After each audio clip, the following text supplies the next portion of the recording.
everyone, welcome back to our youth cafe, and today is going to be an amazing show. I'm Cheryl and I'm going to be your host. With me here I have a co-host. I'd like her to introduce herself. Welcome. Okay, I'm Rachel Sau and I'll be your co-host. Thank you, Rachel. And with us we have two guests. I'd like them to introduce themselves before we go ahead.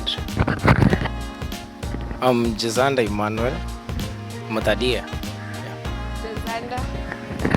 I'm Janet Zilani. I'm a second year.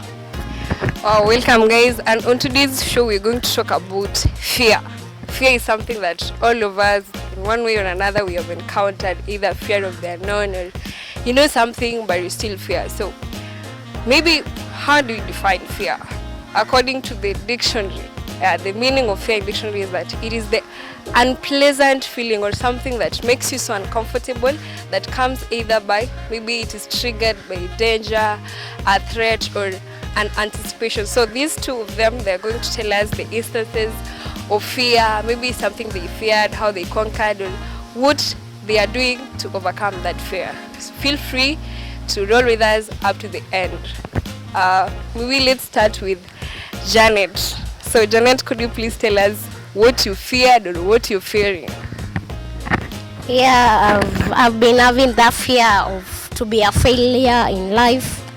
In each and everything that I get myself involved, I have that fear. What if I fail in this? What if this goes wrong? What if the society sees me like a failure in each and everything that I do? That's been my fear.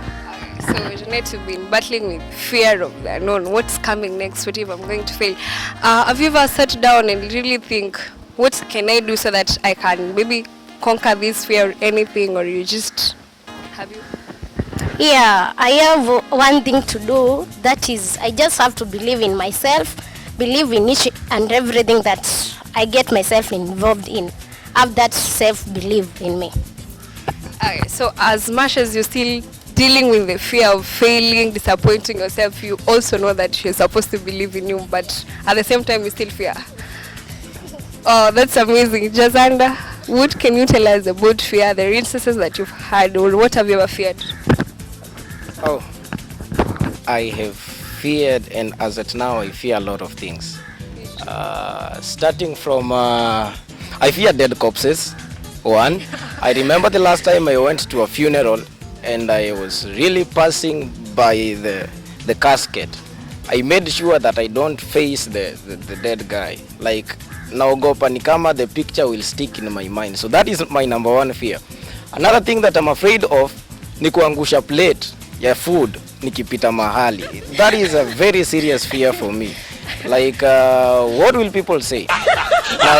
What Chero is saying, fear being a very strong and an unpleasant feeling that maybe is caused by a perceived danger ama a threat, and maybe sometimes it can be also people's opinion, sababu ule ni Jazanda in a sherehe kama hii ameangusha sahani ya mchele, like watu watawai sahau. So it is a fear for me. Another thing, one thing again I fear ni being a failure, like failing people, failing my society and failing the people who trust in me. Venye tu Janet anasema, I think that is also a serious fear that makes people to go to certain extents as zingine zenye hata we cannot manage. That is one fear for me. Is there any other fear? Maybe there is, yes.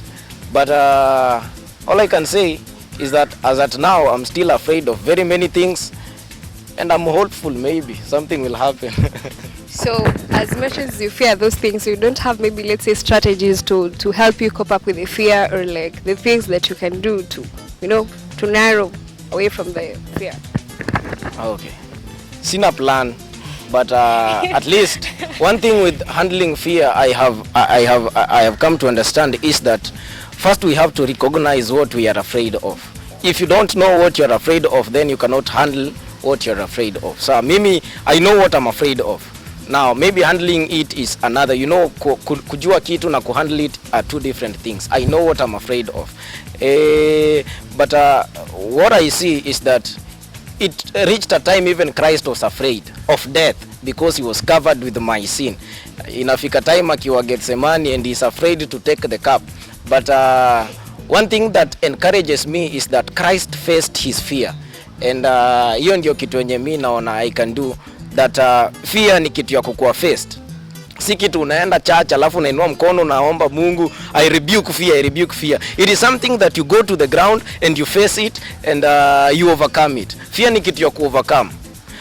Sisemi ati prayer is priceless ama valueless in that sense, but ni kitu wenye you go to the ground, you face your fears and you overcome, and we have an overcomer, but Christ ali overcome. Sasa kat kuna Christ tuko sure hizo vitu zenye tunaogopa ali overcome. Oh, nimesahau ingine niliogopa ni kifo. I fear death.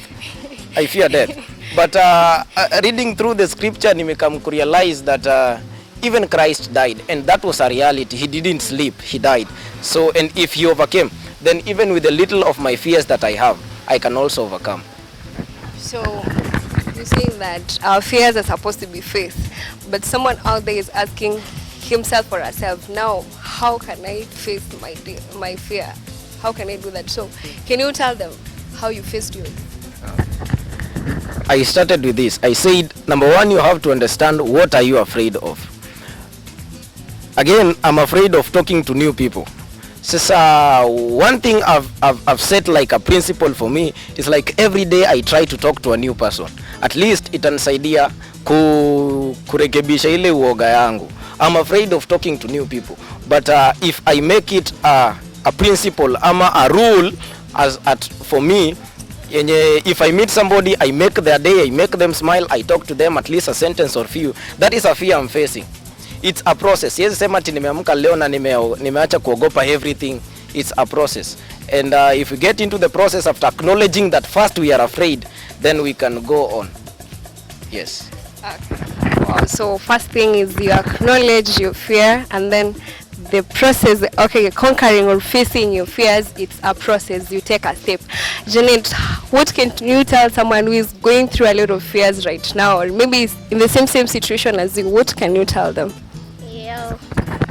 The thing that I can tell him is that just understand that fear first, and then believe in yourself that this fear I can overcome it.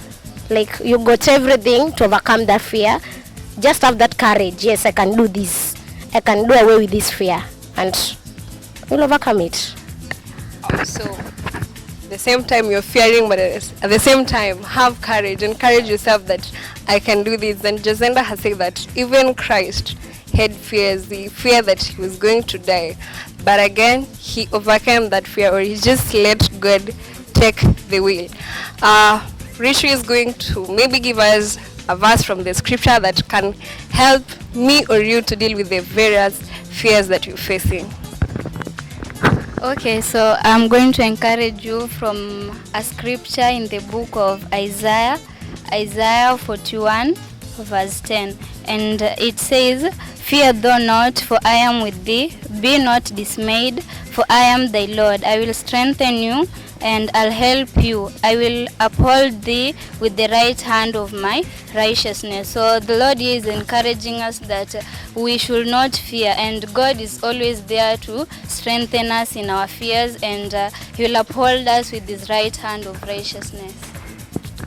Wow, so in everything, do not fear, for God is always the source of our strength. I've Chiro and have been your host. Have a beautiful day.